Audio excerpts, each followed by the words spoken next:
ರಾಷ್ಟ್ರಧ್ವನಿ ನ್ಯೂಸ್ಗೆ ಸ್ವಾಗತ. ಕನಿಷ್ಠ ವೇತನ ಪರಿಷ್ಕರಣೆ ವಿಳಂಬಕ್ಕೆ ಖಂಡನೆ, ಅಂತಿಮ ಅಧಿಸೂಚನೆಗೆ ಆಗ್ರಹ. ಏಪ್ರಿಲ್ 10 ರಾಜ್ಯದ ಕಾರ್ಮಿಕರ ಕನಿಷ್ಠ ವೇತನ ಪರಿಷ್ಕರಣೆಯನ್ನ ತಕ್ಷಣ ಜಾರಿಗೊಳಿಸುವಂತೆ ಆಗ್ರಹಿಸಿ ದಾಂಡೇಲಿ ಕಾರ್ಮಿಕರ ಸಂಘವು ಸನ್ಮಾನ್ಯ ಮುಖ್ಯಮಂತ್ರಿಗಳಿಗೆ ಮನವಿ ಸಲ್ಲಿಸಿದೆ.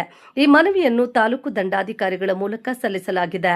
ಮನವಿಯಲ್ಲಿ ತಿಳಿಸಿರುವಂತೆ ರಾಜ್ಯದಲ್ಲಿ ವಿವಿಧ ವಲಯಗಳಲ್ಲಿ ದುಡಿಯುತ್ತಿರುವ ಕಾರ್ಮಿಕರ ಕನಿಷ್ಠ ವೇತನವನ್ನು ಕೊನೆಯದಾಗಿ 2017ರಲ್ಲಿ ಪರಿಷ್ಕರಿಸಲಾಗಿದೆ. ನಿಯಮಾನುಸಾರ ಪ್ರತಿ 5 ವರ್ಷಗಳಿಗೊಮ್ಮೆ ವೇತನ ಪರಿಷ್ಕರಣೆ ನಡೆಯಬೇಕಿದ್ದು 2022ರಲ್ಲಿ ಈ ಪ್ರಕ್ರಿಯೆ ಪೂರ್ಣಗೊಳ್ಳಬೇಕಾಗಿತ್ತು. ಆದರೆ ಇದುವರೆಗೆ ಪರಿಷ್ಕರಣೆ ಆಗದೆ ಕಾರ್ಮಿಕರು ಸಂಕಷ್ಟದಲ್ಲಿದ್ದಾರೆ ಎಂದು ಸಂಘವು ಹೇಳಿದೆ.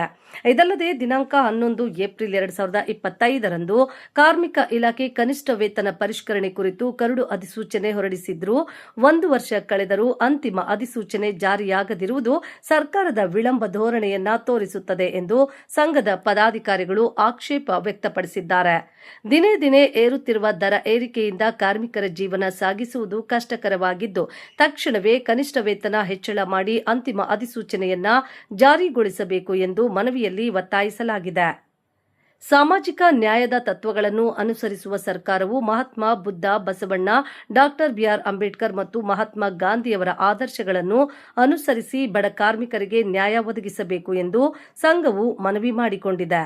ಈ ಸಂದರ್ಭದಲ್ಲಿ SS Pujari, Raj Sab Kesnur, Sharanappa Bagali, Shivappa H, Babu Alur, Shekhar Nayak, Zakir Sheikh, Rajesh N, Mahesh CD, Baila ಸೇರಿದಂತೆ ಅನೇಕರು ಉಪಸ್ಥಿತರಿದ್ದರು. ಜಿಲ್ಲಾ ವರದಿಗಾರರು ಆಯಿಷಾ ಮುಕಾಶಿ. ಕ್ಷಣ ಸುದ್ದಿಗಾಗಿ ವೀಕ್ಷಿಸಿ ನಮ್ಮ ರಾಷ್ಟ್ರಧ್ವನಿ ನ್ಯೂಸ್ ಕನ್ನಡ. ಕನಿಷ್ಠ ವೇತನ ಪರಿಷ್ಕರಣೆ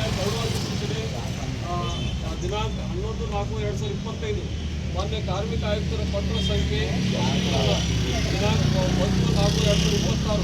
ಮಾನ್ಯರೇ, ಈ ಮೇಲಿನ ವಿಷಯ ಮತ್ತು ಉಲ್ಲೇಖಕ್ಕೆ ಸಂಬಂಧಿಸಿದಂತೆ ತಮ್ಮಲ್ಲಿ ಆಗ್ರಹಿಸುವುದೇನೆಂದರೆ, ರಾಜ್ಯದಲ್ಲಿ ಹಲವಾರು ವಲಯಗಳಲ್ಲಿ ದುಡಿಯುವ ಕಾರ್ಮಿಕರಿಗೆ 2017ರಲ್ಲಿ ಕನಿಷ್ಠ ವೇತನ ದರಗಳನ್ನು ಪರಿಷ್ಕರಿಸಿ ಹೆಚ್ಚಳ ಮಾಡಲಾಗಿದೆ.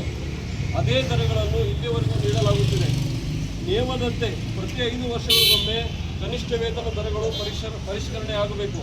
ಅದರಂತೆ 2022ರಲ್ಲಿ ಕನಿಷ್ಠ ವೇತನ ಪರಿಷ್ಕರಣೆ ಆಗಬೇಕಿತ್ತು.